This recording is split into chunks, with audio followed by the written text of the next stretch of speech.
Allez, football pour commencer.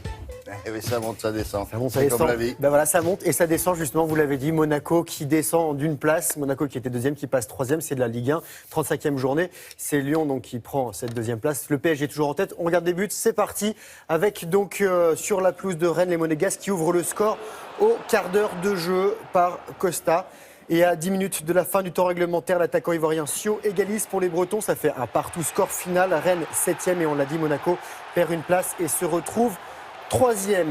De son côté, William, l'OM n'a toujours pas gagné au Vélodrome depuis le 13 septembre dernier. Hier, les Marseillais accueillaient Nantes et ils marquent contre leur camp, ces Marseillais. Regardez Nkoulou, pas du bon côté. Hein, c'est sa tête ou son dos. Alors les spécialistes disent une tête, nous on va dire que c'est un dos. Voilà. C'est une tête d'eau, hein, une nuque. Voilà. Thauvin, lui, ne se trompe pas de but et permet à Marseille d'égaliser un partout. Marseille 15e et Nantes qui est 10e. Un peu de foot féminin, William, avec la demi-finale allée de la Ligue des Champions. Lyon en blanc a donné une leçon de foot au PSG avec un 7-0. Ada Egerberg et Eugénie Le Sommer se sont offerts un doublé chacune en première mi-temps. Les Lyonnaises donc, ont un bon pied en finale de cette Ligue des Champions. Match retour, ce sera dimanche prochain. Et on suivra ça, bien sûr. On en reparlera dans Télématin. 7-0, ça fait mal. Une raclée, non? Oui, une bonne claque. Voilà. On va parler un peu de rugby avec un club français en finale de la Coupe d'Europe. C'est le Racing 92. Regardez, en terre anglaise, le Racing est allé battre Leicester 19-16. Maxime Machenaud inscrit l'essai français. En fait, il y a eu un essai aussi côté Tigers. Une transformation pour chacune des formations. Mais 4 pénalités, une de plus pour les Franciliens. La dernière, celle-ci de Gousson. Le Racing 92 affrontera un autre club anglais, les Saracens, en finale, le 14 mai à Lyon. Et les deux clubs se sont affrontés en quart de finale. L'an dernier, le Racing s'était incliné. Ils sont contents, ces Français. Les volleyeuses canoises en route pour un 19e titre de championne de France consécutif. Elles sont à gauche de l'écran en bleu et ils ont pris une option sur la finale de Liga. Hier, le RC Cannes a dominé Venelle 4-7 en 4-7. Match retour à Cannes, ce sera ce jeudi. Un mot de handball. Invaincu sur la scène européenne cette saison, Chambéry a enregistré sa première défaite à Saint-Raphaël. Saint-Raphaël marque et Saint-Raphaël est en orange. C'est en quart de finale de la Coupe EHF. C'est la deuxième Coupe continentale. Match retour samedi.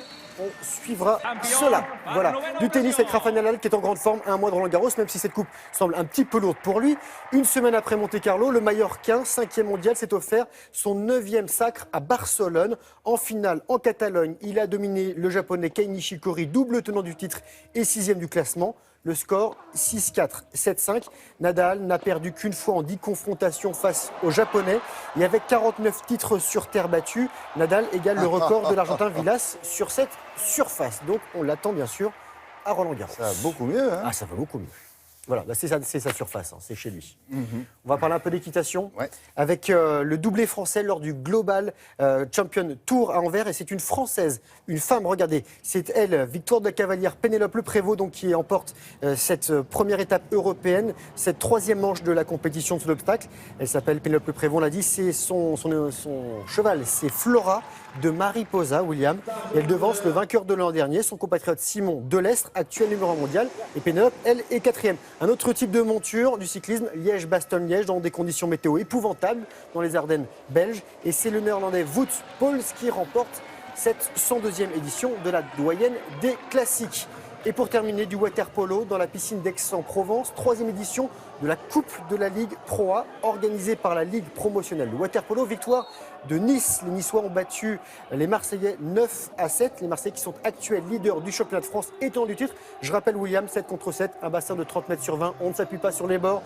On a le droit de manipuler le ballon qu'à une seule main et 4 périodes de 8 minutes. C'est très long. Nous avions testé avec l'équipe lilloise, les femmes de l'équipe lilloise, et j'avais beaucoup souffert. Vous avez le droit de vous mettre sur les épaules. Moi, j'avais le droit, mais j'étais même obligé. Sans problème.